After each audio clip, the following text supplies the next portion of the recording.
Donc, on continue notre pèlerinage dans Romains au chapitre 2. Romains chapitre 2. Là, on a vu au chapitre 1, on a vu que Paul est en train de faire un long plaidoyer sur la dépravité totale de l'homme. Qu'est-ce que ça veut dire, ce grand mot-là? Paul est en train d'emmener sur plusieurs angles, des angles différents, à quel point l'homme n'est pas aussi bon qu'il pense être. Son but, c'est d'emmener que tout le monde soit clair, qu'ils ont besoin d'un sauveur.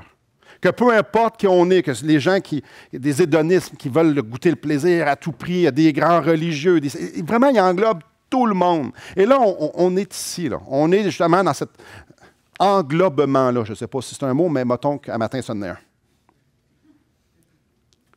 Qu'on a besoin d'un sauveur. Et dans la portion où est-ce qu'on est, il s'adresse principalement aux Juifs. Les Juifs, c'est un peuple spécial. Le peuple d'Israël, c'est le peuple que Dieu a choisi. Un peuple spécial, un peuple aimé de Dieu. C'est à eux que Dieu s'est révélé. C'est à eux que Dieu a révélé les lois. C'est à eux que Dieu a sorti d'Égypte. C'est eux, vraiment, ils ont une place spéciale dans le cœur de Dieu. C'est à eux qui ont fait des grandes promesses. Des promesses extraordinaires. On a juste à penser dans les psaumes, on a juste à penser en fait, il y en a tellement de... C'est fou comment que Dieu a fait des promesses à Israël. Ils étaient réellement spéciaux. Et quand on est spéciaux, c'est dangereux. Vous savez, les jeunes, les enfants, qu'on leur dit « Ah, t'es capable. Ah, vas-y, t'es capable. » Ah, moi, là, papa, là, quand je suis jeune, là, quand je vais être grand, là, j'aimerais ça monter le mont Everest. Oui, oui, oui, oui, oui, oui. C'est dangereux, hein? C'est dangereux de dire ça. Parce que si lui, à 8 ans, il dit, moi, là, papa, moi, mon père me dit que je pourrais monter le mont Everest, je peux monter le mont Everest. Ah, oui, oui. Hey, papa, moi, j'aimerais ça devenir le premier ministre. Oui, vas-y, t'es capable. Ah oui, écoute, ben, les gars, mon père me dit en fin de semaine que j'étais capable d'être premier ministre. Là, faites bien attention, les gars. Vous n'êtes pas capable. Il n'y en a rien qu'un premier ministre. Ça donne que c'est pas vous autres. C'est moi. Fait que, là, moi, mon père me dit que j'étais capable, que j'étais bon, que j'étais spécial.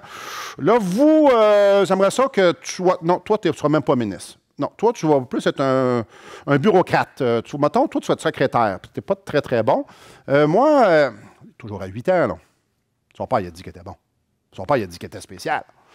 C'est dangereux quand on pense, puis on réalise, puis qu'on essaie on nourrit l'idée qu'on est spécial. Parce que quand on pense qu'on est tout à fait spécial, ben ça va nous monter à la tête, puis on va se penser meilleur que les autres. Ah ouais, c'était vraiment bon ton témoignage, c'était vraiment bon telle affaire. Ouais, je sais, je me pratique, puis je suis venu à un stade où est-ce que j'en ai entendu plusieurs autres. Eux autres, c'est des bels efforts. Moi, je m'en viens bon. C'est facile.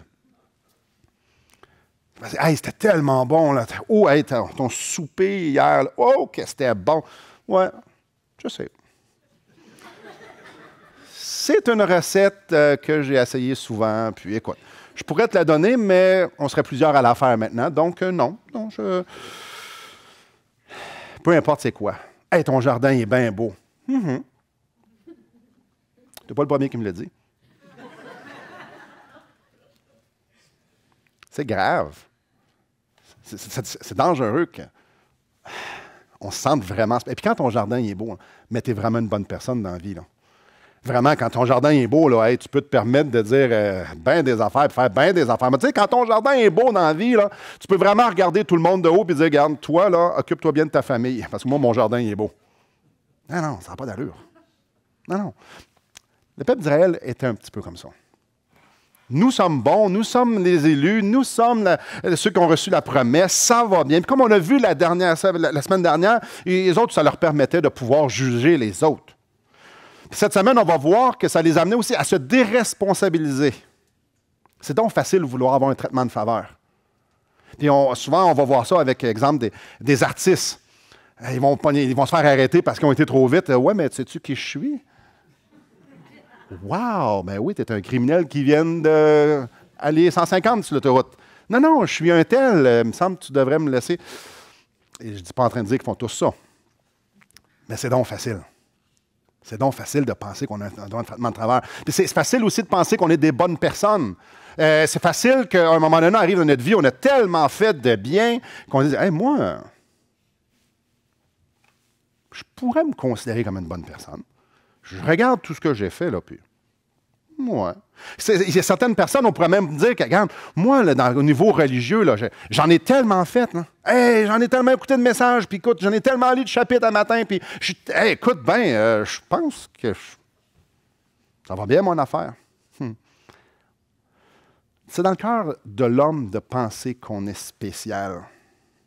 C'est dans nous autres, c'est dans notre cœur qu'on aime s'imaginer que les règles ne s'appliquent pas nécessairement pour nous. Ah non, mais toi, par exemple, il faut te suivre la limite de vitesse.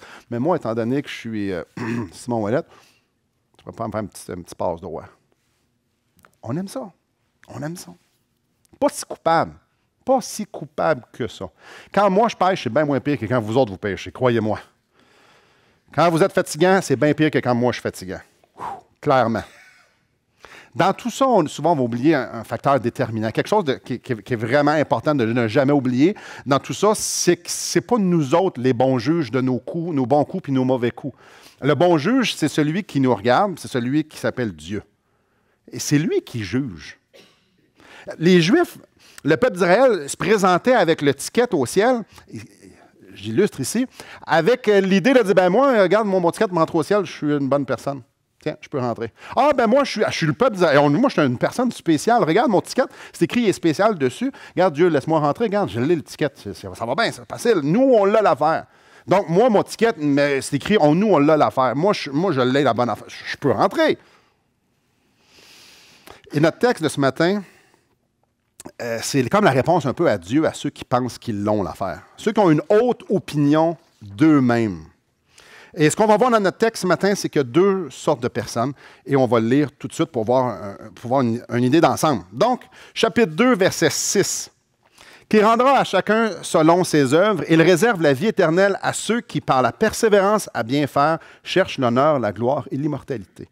Mais l'irritation et la colère à ceux qui, par esprit de dispute, sont rebelles à la vérité et obéissent à l'injustice. Tribulation et angoisse sur toute âme d'homme qui fait le mal, sur le juif premièrement, puis sur le grec.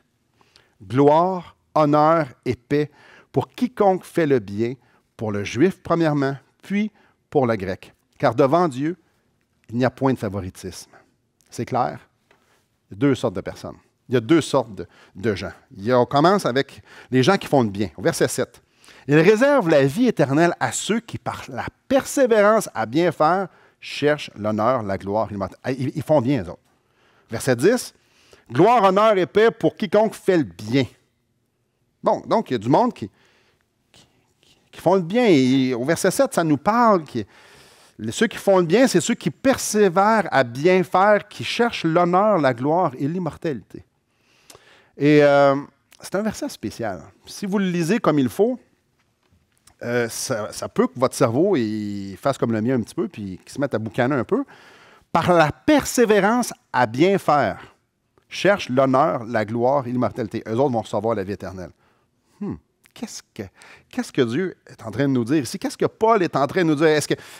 Est-ce que Paul est en train de nous dire que c'est par nos œuvres on reçoit la vie éternelle? Quand on est des bonnes personnes, on va recevoir la vie éternelle? Venez avec moi au chapitre 3, verset 10. Pas tout à fait. Il est en train de dire qu'à cause qu'on fait des bonnes œuvres, on devient des bonnes personnes aux yeux de Dieu?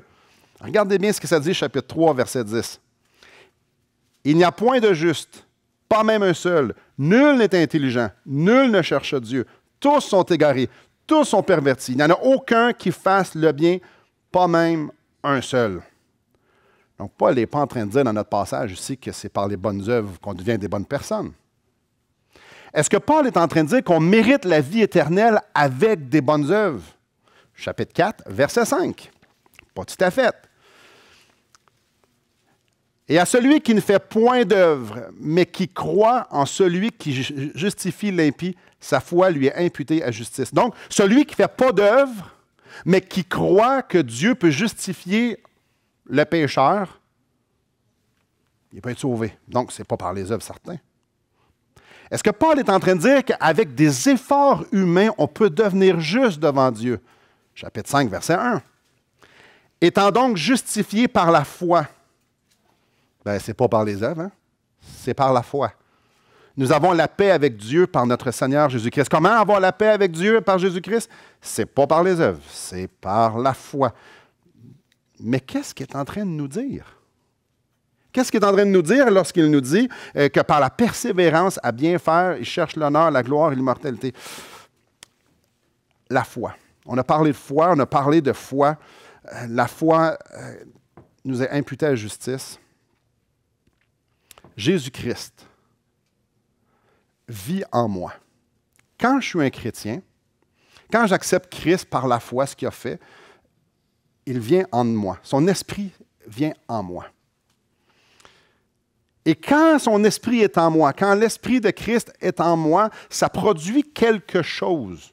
Dans Jean 15, 5, ça nous dit « Je suis le cep, vous êtes le sarment ».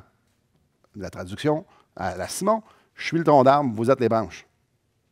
Celui qui demeure en moi et en qui je demeure porte beaucoup de fruits. Je suis le tronc, vous êtes les branches. Celui qui est bien attaché à moi va porter beaucoup de fruits. C'est en train de nous parler ici de ceux qui font le bien, les personnes qui ont la vie éternelle. On parle de chrétiens ici au verset 7 et au verset 10. Ceux qui ont la vie éternelle, écoutez bien ça, là, ne voient pas leurs œuvres comme un moyen d'aller au ciel, mais un moyen d'honorer Dieu. Le but dans tout ça, c'est ceux qui cherchent à honorer Dieu. Ta volonté, la volonté d'honorer Dieu, elle est démontrée par des bonnes œuvres. Ta persévérance à vouloir faire des œuvres. Et c'est super important ici de comprendre ça ici. Les œuvres, ce n'est pas pour te rendre au ciel. Les œuvres, c'est une démonstration que tu es au ciel. C'est une démonstration que tu es un enfant de Dieu. C'est une démonstration que Dieu habite en toi. Pourquoi on veut être une bonne personne? Et la majeure partie des gens veulent être des bonnes personnes. Pourquoi nous voulons être des bonnes personnes? Il y a des gens, ceux qui comprennent mal l'Évangile, vont dire je vais être une bonne personne parce que si je suis une bonne personne, je vais aller au ciel. Les gens qui comprennent mal le message de Jésus-Christ vont dire je suis une bonne personne. Donc, je vais aller au ciel. Le tremplin pour aller au ciel, c'est les bonnes œuvres. Moi, là, je suis une bonne personne, donc je m'en vais au ciel. Mais les gens qui ont compris l'Évangile, les gens qui lisent la Bible et puis qui comprennent le message de Jésus, vont dire, moi, je fais des œuvres parce que je m'en vais au ciel. Ce n'est pas un tremplin. Non, je le fais en m'en allant au ciel. C'est pas, mon point de départ, mon point de départ pour le ciel, ce ne sont pas mes œuvres. Non. C'est en chemin au ciel, je fais des œuvres. C'est très, très, très, très, très différent. Jésus produit sa vie en dedans de moi. Donc, je fais le bien. Ce n'est pas je fais le bien pour avoir Jésus. C'est un monde de différence entre les deux. Jésus produit sa vie en moi. Jésus, j'ai cru en lui, son Esprit Saint est venu faire son habitation en moi, il vit en moi. Donc, ma vie démontre ma destination. Ma vie est en train de démontrer que j'ai Jésus en dedans de moi. Le chrétien, c'est celui qui sait fort bien que les bonnes actions ne procurent rien. Moi, si je suis une bonne personne, ça ne me rapporte rien. Un chrétien, celui qui a compris l'Évangile, c'est pas pour lui qu'il va faire des bonnes actions. C'est pas pour avoir quelque chose envers Dieu. C'est pas pour avoir une bénédiction, un laissez-passer pour le ciel. Ce n'est pas pour être accepté de Dieu qu'il fait des bonnes actions. Non. C'est pas non plus, je ne fais pas des bonnes actions pour me sentir pas si pire. Oui, je suis un pécheur, oui, je fais des affaires qui ne sont pas correctes, mais as-tu vu ça, tout ce que je fais de beau correct? Hey, c'est incroyable. Alors, regarde ça, toi. Hey! Hier, j'en ai 3 piastres à un Téléthon. Vraiment bon. Sérieux. Qui a donné 3 piastres hier à un Téléthon? Moi. C'est pas vrai, non? Il n'y avait pas de Téléthon hier, moi, à ma connaissance. Celui qui comprend l'Évangile ne fait pas des œuvres pour lui-même, ne fait pas des œuvres pour avoir quelque chose. Celui qui comprend l'Évangile va faire des bonnes œuvres pour honorer Dieu. Ils cherchent l'honneur et la gloire. Ils veulent honorer leur roi. Et ça, c'est une grosse différence entre les deux. Il y en a qui font des œuvres, puis ils pensent que leurs œuvres vont leur apporter quelque chose. Et il y en a qui font des œuvres parce qu'ils ont quelque chose. C'est une grosse différence entre les deux. Il y a une autre gang aussi. J'ai dit, il y avait 2 groupes de gens là-dedans. Deuxième groupe, verset 8. Mais l'irritation et la colère à ceux qui, par esprit de dispute, sont rebelles à la vérité et obéissent à l'injustice. Tribulation et angoisse sur toute âme d'homme qui fait le mal, sur le juif premièrement, puis sur le grec. Dans ce passage-là, il y a des gens qui, leur vie démontre, et par leur témoignage, démontre qu'ils ont la vie éternelle, qu'ils ont Christ en dedans d'eux. Puis il y en a d'autres, ça nous parle ici que leur témoignage dit d'autres choses. Par esprit de dispute, sont rebelles à la vérité et obéissent à l'injustice. Encore, ma traduction, c'est bref, ils font le mal, tout simplement. Ils ne font pas très bien. C'est en opposition aussi avec ceux qui font le bien, les autres ne font pas bien. Ça veut dire quoi? J'aime bien aller fouiller un peu. Ça veut dire quoi? On va regarder un peu dans la langue originale, on regarde ce que ça veut dire un esprit de dispute. Esprit de dispute, ça a l'air de quelqu'un qui veut se mettre en colère, qui veut... il y a une petite subtilité ici qui est intéressante. Un esprit de dispute, c'est quelqu'un qui travaille pour son compte. Moi, ma définition ici n'est pas finie. Non seulement il travaille pour son compte, mais c'est pour avoir de l'ambition. Celui qui a un esprit de dispute, c'est celui qui pense qu'il a raison, puis il travaille pour que le monde pense aussi qu'il a raison, et que pour gonfler ça ici, en d'autres mots, moi, je suis quelqu'un. Un esprit de dispute, c'est quelqu'un qui se tient debout puis qui dit, moi, je l'ai l'affaire. La première catégorie, c'est ceux qui font le bien. La deuxième catégorie, c'est ceux qui tombent dans cette catégorie-là, une catégorie de ceux qui se pensent bons, ceux qui pensent avoir raison. Ça nous parle ici que c'est des gens qui ont tellement raison qu'ils n'ont pas besoin de se soumettre à la vérité. Eux autres sont tellement convaincus qu'ils l'ont l'affaire qu'ils n'ont pas besoin d'obéir à quelqu'un d'autre. Ils n'ont pas besoin de se faire dire qu'est-ce qui est vrai. Ils n'ont pas besoin de se faire dire qu'est-ce qu'ils devraient faire. Ben non, eux autres, ils l'ont trouvé. Moi, je pense que je suis capable de prendre d'ici bon ici un peu partout. Je suis capable de trouver la bonne affaire. Moi, je me fais confiance. Il n'y en a pas de stress. Ça nous parle aussi de rebelle à la vérité. Moi, le mot rebelle m'interpelle. J'étais un jeune homme très rebelle dans le temps. Dans tous les sens du mot que vous pouvez penser. Donc, quand moi, je vois rebelle à la vérité, là, ça dit obéir à l'injustice. Êtes-vous d'accord avec moi que injustice, ça sonne pas beau, ça sonne yark. Là, c'est du monde rebelle qui obéissent à l'injustice. Je ne sais pas pour vous, mais moi, quand je lis ça, ça me donne l'impression que ça parle des bums. Ça parle du monde qui n'ont vraiment pas d'allure. Vous savez, ceux qui se fichent de tout, ceux qui ont sans foi ni loi, les anarchiques, les agitateurs, les mafieux, ceux qui ont des roughs, du monde plein de tatous, puis qui là, ils font tout plein d'affaires. Et j'ai rien contre les tatous, j'en ai. C'est pas ça que je suis en train de dire, je fais juste vous mettre une image dans la tête. Là. On regarde, c'est du monde rebelle. C'est pas de ça que ça parle pantoute. Allez-vous l'idée de ça, là? C'est pas du gros méchant que ça parle ici. On parle seulement de gens qui ne veulent pas accepter la vérité. Tout simplement. C'est des gens qui disent, ben oui, je sais ce que Dieu dit, mais non, moi, non, je ne veux pas ça. C'est ceux-là qui disent, moi, je comprends ce que tu me dis, je comprends ce que c'est écrit, mais moi, je pense que c'est plus ça. Je pense que c'est plus, moi, je pense que j'ai compris quelque chose ici, c'est plus ça. Moi, je pense que je ne suis pas si pire. Oui, mais regarde ce que Dieu dit. Oui, mais c'est de tout ce monde-là que ça parle ici. Faire le mal, écoutez bien ça, là. Faire le mal aux yeux de Dieu, c'est de ne pas prendre Dieu comme il s'est révélé. Faire le mal aux yeux de Dieu, c'est de prendre sa volonté et de dire moi, je vais faire d'autres choses finalement. Dieu dit ça, c'est mal. Je me révèle à toi, tu me prends comme je suis. Essaie pas de te faire un Dieu, on a vu ça au début du chapitre, à la fin du chapitre 1. Essaie pas de... Non. Je te donne ma volonté, je voudrais que tu fasses ça, ça, ça. Ouais, non, mais moi, c'est pas de même que je veux faire ça. Là. Moi, je veux faire ça à ma façon. Non, non. Ça, Dieu, ça c'est mal. Une personne pourrait être la meilleure personne du monde, pourrait être la personne qui aide le plus les gens, pourrait être une personne qui donne tout son argent, pourrait être une personne qui va dans des pays puis vont aider ceux qui sont malades, puis tout ça. Ça pourrait être les personnes les plus dévouées, les meilleures personnes, ceux qui font traverser tous les aveugles sur tous les coins de rue. Écoute, on parle, ça pourrait être...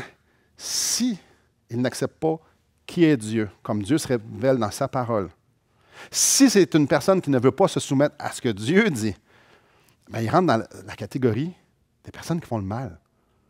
Ce n'est pas juste les gros méchants. Peu importe qui t'es, que tu sois la meilleure personne, si tu ne veux pas faire ce que Dieu fait, te demande. Non, non. Et là, il y a deux groupes de personnes dans ce passage-là, ceux qui font le bien, ceux qui font le mal. Ceux qui se soumettent et obéissent à la vérité, et ceux qui sont rebelles et qui n'obéissent pas. Et ça, ces deux groupes-là vont à deux places différentes. C'est ce qu'on voit dans notre texte. On va regarder au verset 11. « Car devant Dieu, il n'y a point de favoritisme. » Ça, j'aime vraiment ça. Ça m'est déjà arrivé plusieurs fois d'être dans une file, t'attends longtemps. Tu sais, mettons que t'attends très, très, très, très longtemps. C'est juste avant d'être impatient. Là. Juste la ligne avant. Là. Puis tu es encore loin d'avoir passé. Puis là, il y a quelqu'un qui passe en avant de toi. Lui, il vient d'arriver. Puis là, il passe. Puis il passe. Puis ça va voir la personne qui laisse rentrer le monde. Il dit « Hey, salut! Hey, comment ça va? » Puis il le laisse rentrer. Comme ça, on dirait que ça fait comme la ligne de la patience. C'est comme... Ouah! Je ne sais pas pour vous, mais moi, j'ai comme un sentiment, un tantinet d'injustice un petit peu là-dedans. Pas beaucoup. Pas beaucoup. Mais je me dis, il me semble qu'il y a apparence d'injustice. Il me semble que le monsieur en avant, là, il fait un petit peu de favoritisme parce que moi, je suis comme une personne comme lui. Pourquoi lui passe? Avec Dieu, il n'y en a pas de ça. Il n'y en a pas. Que tu sois un juif, que tu sois un grec, que tu sois un homme, que tu sois une femme, que tu aies des cheveux blancs que tu n'aies pas, que tu sois petit, que tu sois grand, que tu sois mince, que tu sois gros. Hein? On est tous à la même ligne. Tout le monde. Ça, je suis content. C'est toute la même base. Il n'y a pas personne qui a une longueur d'avance. Puis là, il dit, oui, les Juifs, pour eux autres, pour nous, ça ne change rien. Mais pour eux autres, ça voulait dire quelque chose. Les Juifs, eux autres, ils pensaient qu'on était meilleurs parce qu'on est le peuple d'Israël. Ils disaient, ouais, tape. Que tu prennes le païen ou que tu prennes toi, ça ne change rien. Eux autres, dans leur tête, ils ont dû faire. Donc, on est égaux, là. Oui, que tu sois super religieux, que ça fait 2000 ans que tu vas à l'Église, ça ne change rien, là.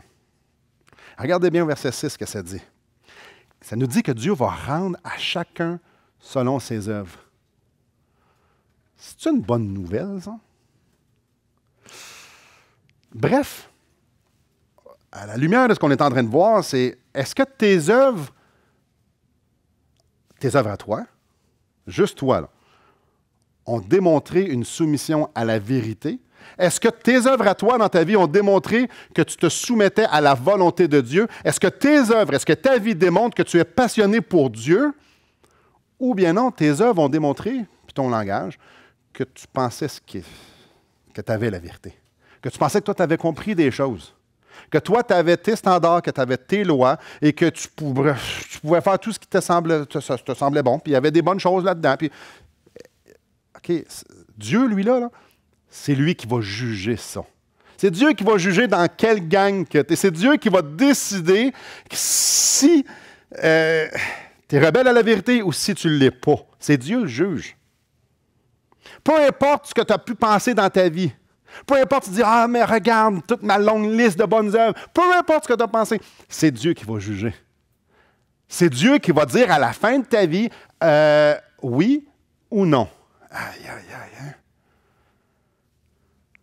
Bref, ce qui est super intéressant, comme j'ai dit tantôt, je vais donner une petite illustration ici. Ça va être intéressant. Léa. Et pas toi. Une autre. La mienne. Léa était toute petite, elle avait comme 3 ans. Puis on y avait acheté un costume un costume de princesse. Puis Léa, c'était drôle parce qu'elle voulait toujours porter son costume de princesse. Puis à un moment donné, je me souviens comme si c'était hier, elle est devant un miroir. Puis là, je ne ferais pas la princesse trop, là, parce que je ne l'ai pas très bien, je ne me suis pas pratiqué beaucoup. Puis là, elle se regardait, puis qu'est-ce que tu fais? Je suis belle, hein? Ah ouais, t'es belle au bout. Ouf! Fait que là, il y en avait quelqu'un qui habitait avec nous autres. Puis il me dit, hey, elle lui dit, t'es une princesse? Oui, je suis une princesse. Elle était convaincue que c'était une princesse. Elle était convaincue. Elle se disait au monde, elle se présentait que c'était une princesse. Elle se regardait dans le miroir, puis elle se trouvait tellement belle. Puis écoute, elle était convaincue. Elle avait 3 ans, là. Elle était convaincue d'être une princesse. Puis là, elle se promenait, puis en princesse, puis elle se mettait, ça peut un déguisement, là. Elle s'habillait dans son personnage, elle s'habillait comme qui elle était. Elle dit, non, regarde, il y a une étiquette, c'est écrit ici, c'est Cinderella, c'est pas toi, ça, là, c'est à quelqu'un d'autre. Elle dit, non, moi, je suis une princesse. Puis on a arrêté, les gens embarquaient. Tu sais, les gens de l'Église sont super le fun. On dit, ah, comme ça, t'es une princesse, Léa. Arrête, elle pense vraiment, là. Arrête, elle le pense vraiment. Est-ce que ma fille a déjà été une princesse? Non. Bon, vous avez tous ri, vous avez tout un petit sourire en coin. C'est cute des enfants qui pensent à des princesses. Hein? Ouais. C'est-tu cute des personnes qui pensent que c'est des bonnes personnes? C'est-tu cute, ça, quelqu'un qui se regarde dans le miroir et dit, ah ouais, as-tu vu toutes les bonnes œuvres que je fais? Moi, je suis une bonne personne. C'est-tu cute? Ah oui, mais tu mens. Non, mais je suis une bonne personne. Non, t'as peu, oui, mais Dieu va dire, oui, mais est-ce que as-tu déjà menti? Oui, mais je te dis que je suis une bonne personne, Dieu. Oui, mais t'as peu. OK, as-tu déjà convoité? Oui, mais je suis une bonne personne pareil. OK, est-ce que tu m'as toujours aimé du plus profond de ton cœur à chaque seconde de ta vie? Non, mais je suis une bonne personne. Qu'est-ce qu'on va dire? Et là, arrête, là. Allume, arrête de dire que tu es une bonne personne. Tu n'es pas une bonne personne. Tu as fait des choses qui étaient méchantes. As-tu déjà fait de la peine à quelqu'un? Oui, mais je suis quand même une bonne personne. Peu importe ce que les gens pensent d'eux-mêmes dans leur vie, ça n'a pas d'importance. Là, c'est comme, ouch! C'est Dieu qui juge. C'est Dieu. C'est Dieu qui décide selon sa loi à lui. Puis il a le droit d'avoir sa propre loi. C'est Dieu. Selon sa loi à lui, il va te dire, non, tu n'es pas une bonne personne. Enlève ton soude de princesse, tu n'es pas une bonne personne. Donc, il y a vraiment 2 choix. Tu te soumets à la vérité ou c'est toi qui décides. Mais éventuellement, tu vas passer devant le juge puis il va te dire, désolé, tu as choisi de ne pas te soumettre à ta volonté. Puis regardez ici ce qu'elle nous parle aussi. 2 destinations. 2 destinations. Verset 7. Il réserve la vie éternelle. Verset 10. Gloire, honneur et paix. Ça, c'est pour les gens qui se soumettent à la volonté. Il offre la vie éternelle, l'honneur, la paix. Et là, la vie éternelle, c'est quoi ça, la vie éternelle? C'est un terme qui a été galvaudé, qui a été utilisé. On en parle beaucoup. C'est quoi ça, avoir la vie éternelle? Plusieurs personnes vont dire, moi, j'ai la vie éternelle, je ne m'en vais pas en enfer. Ah, donc la vie éternelle, ça ne pas aller en enfer. C'est juste ça, là? Est-ce que c'est plus que ça? Est-ce que la vie éternelle, c'est plus que de ne pas avoir la conséquence de nos péchés? Je suis pécheur, je m'en vais en enfer, j'ai la vie éternelle. C'est correct. Venez avec moi, laissez votre main dans Romains chapitre 2, venez avec moi dans Jean 17. Et là, on va trouver la définition que Jésus donne à la vie éternelle. C'est ultra savoureux. C'est quoi la vie éternelle? La vie éternelle, c'est-tu, je peux vivre comme je veux sur terre, puis j'ai ma carte de sortie de prison sans frais, j'ai mon ticket, j'ai fait ma prière, voici. C'est quoi la vie éternelle? Regardez bien ce que ça dit, la vie éternelle. Au verset 3, Jean 17, 3, c'est Jésus même qui parle. Or, la vie éternelle, super, il va nous dire ce que c'est. C'est qu'ils te connaissent, toi, le seul vrai Dieu, et celui que tu as envoyé, Jésus-Christ. Le mot « connaître » ici, c'est de faire un, d'être en communion. Donc, la vie éternelle, c'est d'être en communion avec Dieu. Quand on dit « j'ai la vie éternelle », on pourrait le synonyme, c'est « je suis en communion avec Dieu ». Je suis un avec Dieu. Le salut, ce n'est pas d'aller au ciel. Le salut, c'est d'être unis à Dieu. Et ceux qui sont unis à Dieu, oui, ils vont au ciel. Mais la fin en soi n'est pas d'aller au ciel, c'est d'être unis à Dieu. La fin en soi, c'est d'être réconcilié avec Dieu. C'est de passer d'une gang de rebelles, des gens qui ne veulent pas obéir, à vouloir être unis à Dieu, puis dire oui, je veux ta vie, puis oui, je veux t'honorer, c'est ça que je veux. C'est vraiment d'être unis. Faire un avec le Créateur, faire un avec celui qui nous aime, faire un avec celui qui nous aime d'un amour indescriptible. La vie éternelle, ce n'est pas de déménager sur un nuage avec des anges. La vie éternelle, ce n'est pas de faire partie d'une grande chorale pendant toute l'éternité et de dire « Ouais, c'est beau ».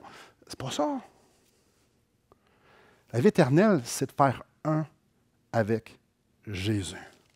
La vie éternelle, c'est de faire un avec celui qui nous a aimés aujourd'hui.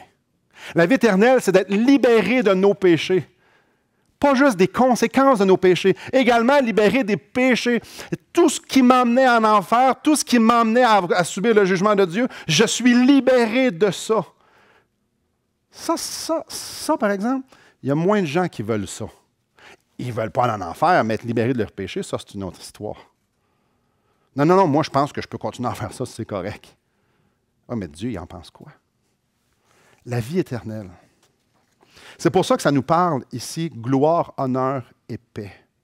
Parce que quand tu es avec Jésus, quand tu es uni à lui, tu vis dans la gloire, tu vis dans l'honneur, puis tu as sa paix.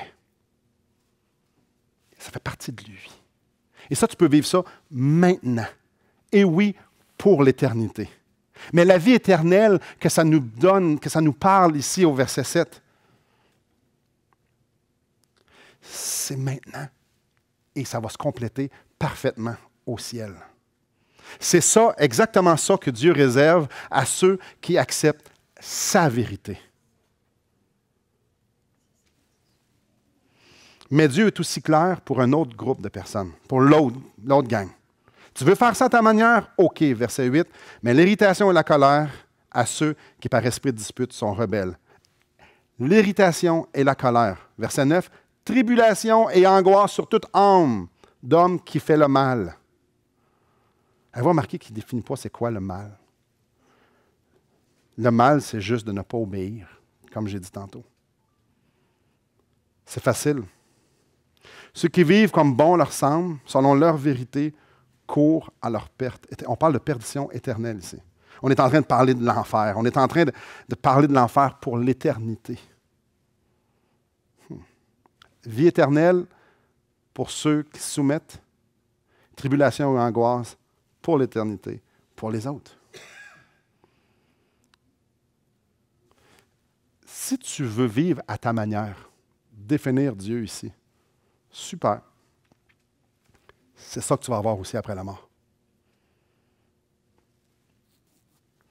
C'est intéressant. C'est intéressant de réfléchir que c'est Dieu qui juge les motivations. C'est Dieu qui juge de notre sincérité. C'est Dieu qui juge de notre amour pour lui. « Ah, mais je l'aime! » Lui, trouve-tu que tu l'aimes? C'est Dieu qui juge notre soumission à sa parole, notre soumission à sa volonté. Il sait parfaitement, chacun d'entre nous, ceux qui sont rebelles à la vérité et ceux qui ne sont pas rebelles à la vérité. Il sait chacun d'entre nous, ceux qui obéissent et pourquoi ils obéissent. Il le sait, lui. Il le sait mieux que nous-mêmes, on le sait pour nos propres cœurs. Dieu, il sait parfaitement ceux qui se glorifient dans leur propre justice, ceux qui se regardent dans le miroir et qui font « Mais oui, je suis une bonne personne ». Dieu le sait, c'est qui pense comme ça ici. Dieu, il sait exactement ceux qui pensent bon à leurs propres yeux. Dieu, il sait ceux qui regardent à eux pour leur justice ou ceux qui regardent à Jésus. Il sait ceux qui disent « Moi, je suis sauvé juste parce que Jésus est mort pour moi. Moi, je mérite l'enfer, mais lui est mort pour moi. » Dieu, il sait ça. Dieu, il sait ceux qui définissent si toi ou moi, on définit ce qui est bien ou ce qui est mal. Dieu, il sait c'est qui d'entre nous, s'il y en a d'entre nous, qui définissent ce qui est « Ah, mais Dieu, il est de même. » Dieu pense ça. Ouais, c'est écrit dans sa parole, non, mais c'est pas grave. Moi, je le sais. Parce que mon Dieu à moi, mon Dieu à moi, mon Dieu à moi, lui, je vais m'arranger avec lui quand je vais le voir au ciel. Ah, mais c'est pas ça que ça dit ici. Oui, mais ça, c'est la Bible. Là, regarde, on faut en prendre, en laisser. Aïe, aïe, aïe, aïe, aïe. Dieu, il sait. Dieu connaît vos cœurs. Dieu connaît nos cœurs. Dieu, il sait si on se fait confiance pour savoir si on est coupable ou non. Et ça, c'est intéressant. Si je roule à 150 dans une zone scolaire, en dépassant un autobus sur une ligne double, qui a le panneau « Stop ici », devant une police. Puis la police m'arrête, puis elle dit « Tu sais-tu que tu viens de comme, transgresser toutes les lois routières, les pires, écoute, ça ne va pas bien, là, tu as comme 800 points de démérite de perdu. » Imaginez dire à la police « Oui, mais moi, je pense que je ne suis pas coupable. » Mais pourquoi? Non, je pense que je ne suis pas coupable. Il dit, oui, mais le code de la loi nous dit ici que dépasser un autobus dans une zone scolaire sur une ligne double quand il y a le panneau ouvert à 150, ça ne marche pas. Oui, mais tu comprends. Moi, je ne le sens pas, là. Moi, je pense que je suis un bon conducteur, puis que j'ai fait. Je dis, non, c'est correct. Tu peux arrêter les gros méchants. Moi, je repars, OK? Salut. Alors, on rit, ça n'a pas d'allure. J'espère que vous êtes capable de faire le lien avec ce qu'on est en train de voir. Dieu, il sait ceux qui pensent qu'ils ne sont pas coupables. Est-ce que tu es coupable ou tu n'es pas coupable? Le point de ce passage-là est super clair. Super, super clair. En fait, ce message-là crie quelque chose. Il y a quelque chose qui sort des pages, puis il y a un message qui est en grosses lettres ici. En fait, c'est le message de tout le Nouveau Testament, de toute la Bible au complet. C'est Dieu qui est en train de nous dire, « J'ai pourvu à une justice parfaite pour toi. » C'est Dieu qui est en train de me dire, tu n'as pas besoin d'être bon, Simon. J'ai envoyé Jésus mourir pour toi parce que tu n'auras jamais capable d'être bon. Donc, je vais faire tout ce qui est possible. Tu as juste à te soumettre à ma vérité. Dieu ne veut pas qu'on se présente avec lui avec un ticket en pensant qu'on est bon. Ah, mais regarde, je suis une bonne personne, Dieu. Non, il dit, c'est pas vrai. Tu as menti, tu as fait de la peine, tu as fait ci, tu as fait ça, tu as fait plein de choses. Tu ne qualifies pas pour être parfait. Les seules personnes qui peuvent être parfaites, c'est les personnes parfaites. Ça n'existe pas. Il y a juste Jésus. Dieu ne veut pas qu'on arrive lorsqu'on va se présenter devant lui et dire, regarde, comme avec la police. Moi, je pense que je suis correct. Moi, je pense que tes lois ne sont pas correctes. D'après mes lois, moi, je suis en business. Il va dire, c'est correct, mais c'est moi le président de la business. C'est moi qui fais les lois. Tu es coupable selon les miennes. Dieu veut surtout pas qu'on arrive, écoutez bien ça, là. Il veut surtout pas qu'on arrive devant lui quand on va mourir, puis qu'on lui dise, « Ah, Jésus, non, je n'ai pas besoin de lui, moi, je suis une bonne personne. » Ah oui, je suis content que Jésus soit venu, super, bravo, mais moi, j'ai fait beaucoup de bien dans ma vie. Donc, je vais me présenter. Non, j'ai dit, tasse-toi, là. Tasse-toi, je n'ai pas besoin de Jésus. Moi, je suis une bonne personne. Regarde, j'ai mon habit de bonne personne. J'ai tout fait mes bonnes œuvres. Regarde, Jésus, je t'ai dit, laisse-moi tranquille, je n'ai pas besoin de toi, là. Dieu, je suis là. Il va dire, ouais, mais pourquoi tu tasses Jésus, là? Souviens-toi, toi, tu n'es pas parfait. Lui, il l'est. Pourquoi tu ne veux pas? Si on pouvait se présenter devant Dieu sans Jésus, si on pouvait se présenter devant Dieu avec nos bonnes œuvres, pourquoi Jésus est mort? Réfléchissez à ça un instant. Si je n'ai pas besoin de Jésus pour aller au ciel, pourquoi Jésus est venu? Si les bonnes personnes vont au ciel, pourquoi Jésus est mort? Pour tous. Pourquoi tous? C'est moi, ça? Pourquoi? Si c'est ma religion qui me sauve, pourquoi Jésus est-il fait martyriser? Si c'est mes bonnes morales qui peuvent me sauver, si c'est parce que je fais traverser des aveugles que je peux me sauver, pourquoi Jésus est mort pour tous? Pourquoi Jésus est mort pour tous les péchés? Pourquoi? Est-ce que c'est pour que moi je me présente devant Dieu et dire « Tasse-toi Jésus » ou bien non que moi je me présente devant Dieu et dire « Merci, j'ai Jésus ». Je ne mérite pas de rentrer. Mais regarde, j'ai Jésus. Jésus, je me suis approprié son sacrifice. Je me suis approprié sa grâce. Oh, gloire soit rendue à Dieu pour Jésus-Christ, par lequel je peux maintenant devenir juste, que je peux maintenant devenir un enfant de Dieu. Je n'ai pas besoin d'être bon parce que lui, il est bon. Jésus, il est mort puis il est ressuscité pour qu'on puisse se glorifier de qu'est-ce que lui a fait. Jésus n'est pas mort pour ressusciter pour partir une religion ou pour peu importe. Il est venu faire l'extrême parce qu'on n'était pas capable de le faire. Le pont entre nous et Dieu, c'est impossible de le faire. Donc, il a fallu quelque chose d'extraordinaire, comme s'appelle Jésus, qui vient de faire quelque chose d'extraordinaire pour faire le pont entre nous et Dieu. Pour qu'on puisse dire, pas besoin d'être bon, je mérite l'enfer, je le sais, je mérite l'enfer, je le sais, je mérite l'enfer.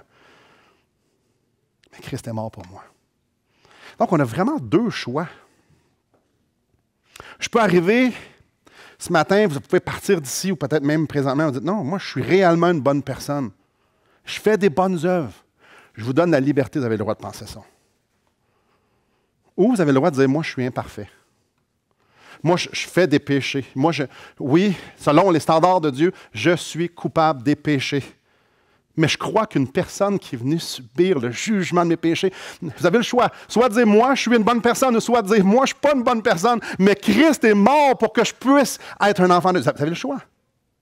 Je me présente au ciel avec le nom de Jésus, ou je me présente au ciel avec ma photo, avec plein de maquillage, puis une belle robe de princesse. Puis Dieu, ce matin, ce qui est intéressant, c'est le verset 6. Dieu va nous rendre selon nos œuvres, selon ce qu'on veut. Est-ce que tu te glorifies dans ta justice ou dans sa justice? Un chrétien, c'est quoi un chrétien? Je termine avec ça. Est-ce qu'un chrétien, c'est quelqu'un qui va au ciel parce que c'est une bonne personne?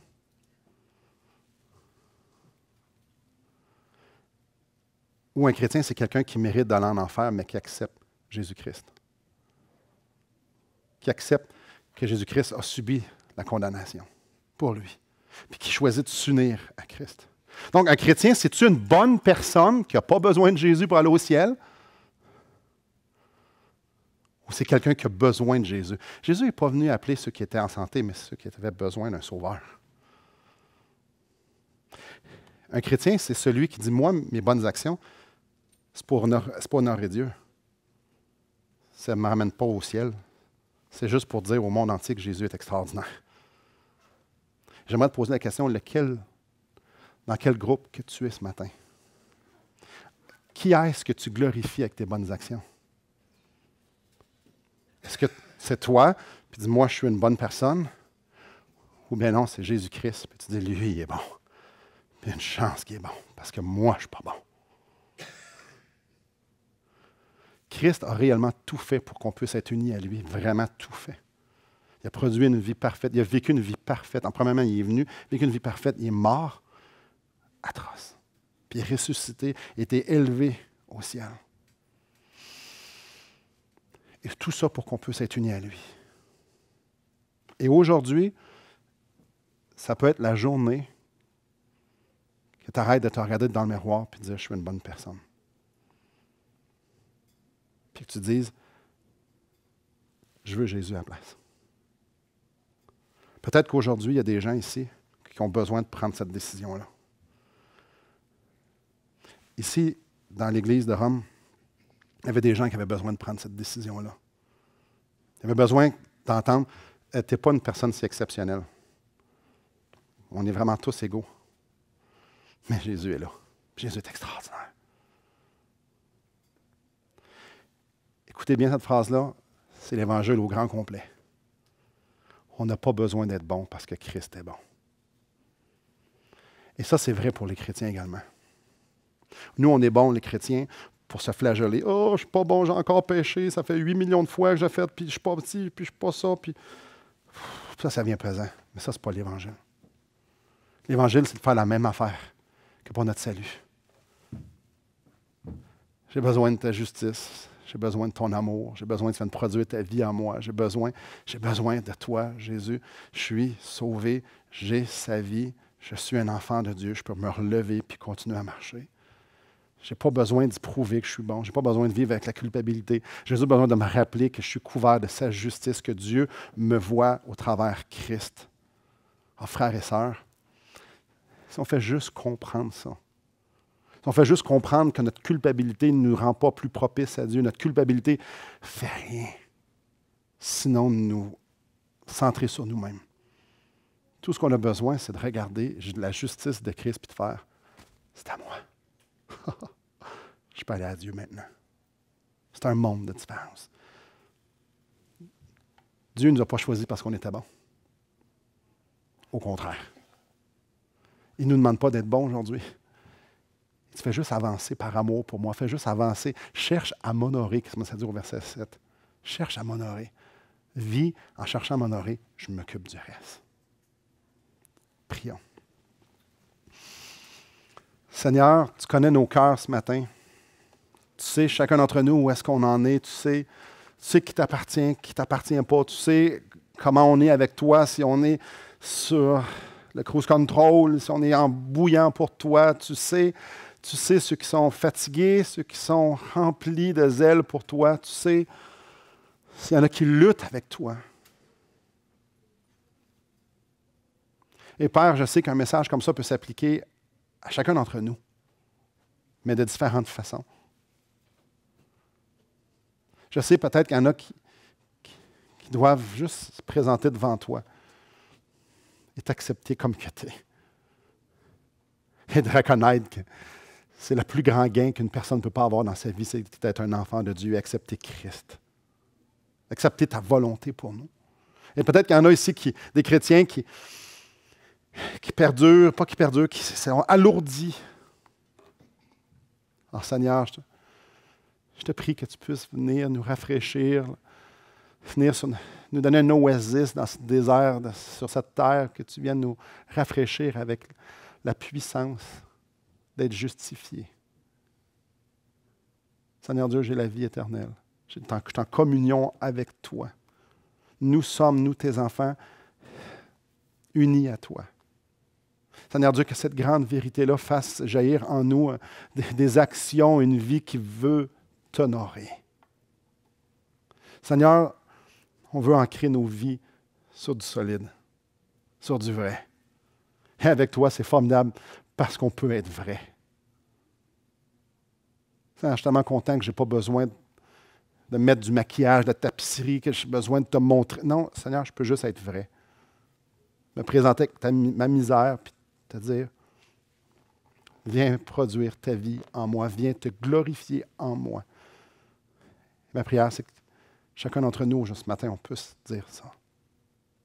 À toi la gloire, la louange, l'honneur, au siècle des siècles, Jésus.